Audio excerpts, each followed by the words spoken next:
দেখেন এই রিফর্মটা মানে এই যে separation of tax policy and tax administration, এটা একটা আসলে বৈশ্বিক উত্তম চর্চা, যেটাকে আমরা গ্লোবাল বেস্ট প্র্যাকটিস বলি। অবভিয়াসলি এটা এক এক দেশের এক এক লোকাল কনটেক্সটে এক একভাবে এটা প্রয়োগ করা হয় বা এটার কার্যকারিতা দেখা যায়। এটা সব জায়গায় যে একই রকম তা না, কিন্তু ইন জেনারেল এটাকে একটা বেস্ট প্র্যাকটিস ট্যাক্স সিস্টেমের অংশ হিসেবে দেখা হয়। তো সেই দিক থেকে রিফর্মটা অনেক বছর ধরেই আহ, আমাদের development partners, world bank, IMF, locally আমাদের অনেক স্টেক হোল্ডার্স এটা বলে আসছিল। কিন্তু এটার যে internal political economy, institutional political economy, সেইটার বাধা বা সেটার রেজিস্ট্যান্সের কারণে এটা অনেক বছর হয়নি। আহ, তো ফাইনালি এটা এইবার হাত দেওয়া হয়েছে। এটা একটা ভালো উদ্যোগ ছিল এবং সেটা এই একেবারে তীর মানে তরিটা কিন্তু আমরা তীর পর্যন্ত মোটামুটি ভালোভাবেই নিয়ে এসেছিলাম, কিন্তু একদম তীরে এসে বোধহয় তরিটা ডুবে যাওয়ার উপক্রম হয়েছে। তো এটা আমি কেন বলছি, ভালো মতো আনছিলাম কেন, কেন বললাম এটা, এইবার যখন এই রিফর্মটা উদ্যোগ নেওয়া হলো সেপ্টেম্বর অক্টোবর মাস গত বছরে, এইটার যারা স্টেক হোল্ডার্স, পার্টিকুলারলি এটার বাস্তবায়নের জন্য যারা সবচাইতে ইম্পর্টেন্ট স্টেক হোল্ডার, আমাদের ট্যাক্স ক্যাডার, কাস্টমস ভিএটি ক্যাডারের অফিসিয়ালসরা, তারা কিন্তু বাই অ্যান্ড লার্জ এটাকে সাপোর্ট করেছে। এই যে কয়েক দশকের বা অ্যাটলিস্ট গত দেড় দশক ধরে আমি দেখে এসেছিলাম যে যখনই এই আলোচনাটা উঠতো এটার একটা বিরোধিতা হতো। এইবার সেটা হয়নি, হলেও সেটা খুবই স্বল্প মেয়াদি ছিল এবং ওভারঅল সবাই কিন্তু এগ্রি করেছিল যে ঠিক আছে, এই রিফর্মটাতে সবাই এটাকে ওয়েলকাম করেছে।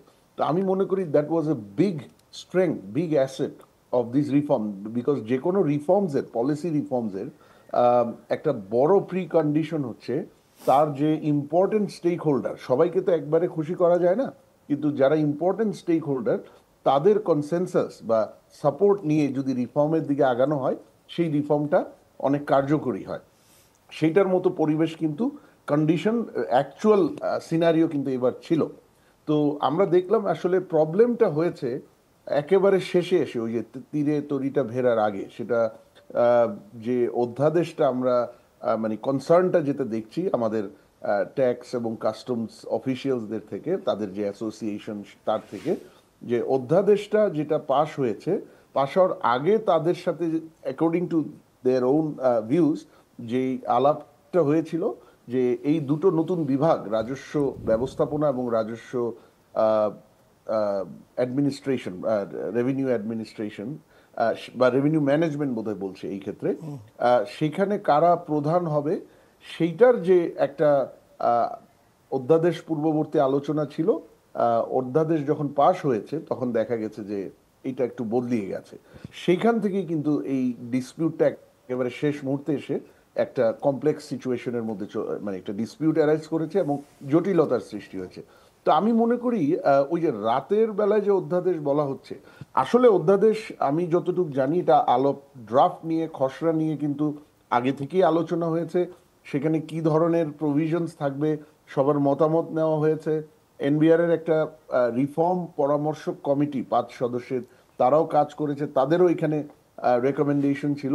সুতরাং সবকিছু নিয়ে এগিয়েছে, কিন্তু হঠাৎ ওই যে অধ্যাদেশ যেটা বেরিয়েছে, আমি যেটা শুনেছি যে এটা যখন ল মিনিস্ট্রিতে লিগ্যাল ভেটিং এর জন্য গেছে, তারপর থেকেই যে ড্রাফটটা দেখা যাচ্ছে, যে ভার্সনটা, সেখানে ওই প্রভিশনের ক্ষেত্রে ডিসএগ্রিমেন্ট বা আনএক্সপেক্টেড বা সারপ্রাইজিং প্রভিশন দেখা গেছে।